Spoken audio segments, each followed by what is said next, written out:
সকালের নাস্তার জন্য নিয়ে আসলাম খুবই মজার একটি আলুর রেসিপি।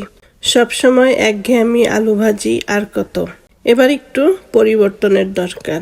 তো সেই একই আলু, তবে এবার রান্না হবে ভিন্ন রকম। আর এই আলু ভাজিটা তৈরি করতেও খুবই সহজ।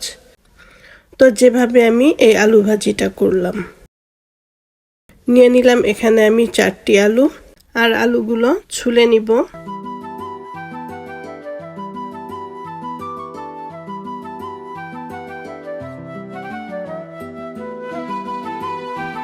আলুগুলো ছুলে নিয়ে এরপর আমি কিউব কিউব করে কেটে নিব। আর এই আলু ভাজিটা করতে গেলে এরকম করেই আলু কাটতে হবে। তো আলুগুলো কেটে কেটে আমি সাথে সাথে পানির মধ্যে দিয়ে দিচ্ছি। আর আলুর মধ্যে কিন্তু প্রচুর সুগার থাকে, তো এজন্য পানিতে ভিজিয়ে রাখবেন।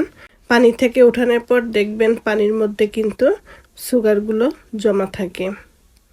তো এজন্য আলুগুলো আগে থেকেই ভিজিয়ে রাখবেন বেশ কিছুক্ষণ। এরপরে আলুগুলো ধুয়ে নিতে হবে। ধুয়ে পানি ঝরিয়ে নিব।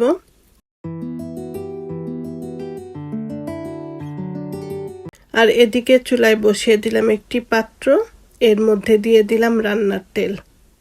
এরপরে দিয়ে দিব আধা চা চামচ গোটা মেথি, আধা চা চামচ গোটা জিরে, আর দিয়ে দিচ্ছি কারি পাতা। ফ্রেশ কারি পাতা থাকলে সেটাই দিবেন। তো আমি এই কারি পাতাগুলো ফ্রোজেন করে রেখেছিলাম, কারণ বাইরে রাখলে দেখা যায় পাতাগুলো শুকিয়ে যায়। এজন্য পাতাগুলো ফ্রোজেন করে রাখি, তাহলে যখন ইচ্ছা তখন রান্নার সময় দিয়ে দেওয়া যায়। তো এগুলো আমি একটু ফোড়ন তুলে নিব। ফোড়ন তুলে নিয়ে এর মধ্যে আমি দিয়ে দিব পেঁয়াজ কুচি। পেঁয়াজ কুচিটা যার যার ইচ্ছে মতন দিবেন। তো পেঁয়াজ কুচিটা দিয়ে আমি পেঁয়াজ কুচিটা ভেজে নিব। আর পেঁয়াজগুলো কিন্তু আমি একদম লাল লাল করে ভাজবো না, কিছুটা হালকা করে ভেজে নিব।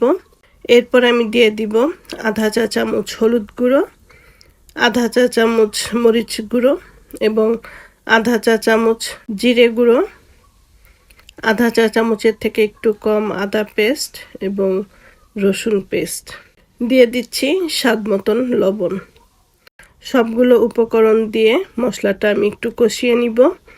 এখানে কোনো পানি দিচ্ছি না, পানি ছাড়াই আমি কষিয়ে নিব।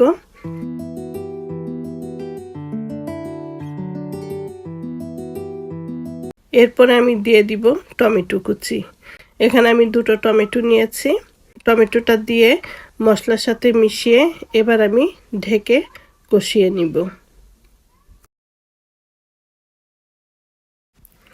তো কিছুক্ষণ পর ঢাকনা খুলে এবার নাড়া দিচ্ছি। আর দেখতে পাচ্ছেন টমেটোটা কিন্তু অনেকটা গলে গেছে। তো এই পর্যায়ে আমি দিয়ে দিব আলু কুচিগুলো।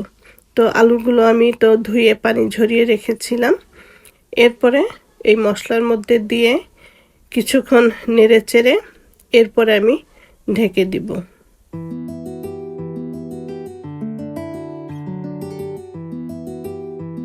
2-3 মিনিটের মতন ঢাকনা দিয়ে ঢেকে রান্না করলাম।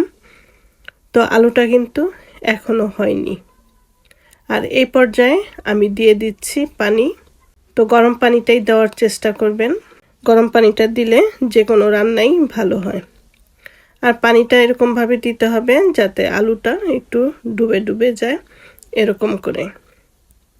তো পানিটা দিয়ে এরপরে সব ভালোভাবে মিশিয়ে দিয়ে আবারও ঢাকনা দিয়ে রান্না করব। ঢাকনা খুলে এখন আবার একটু নাড়াচাড়া দিয়ে দিব। তো নাড়াচাড়া দিয়ে আবারও ঢাকনা দিয়ে ঢেকে দিচ্ছি।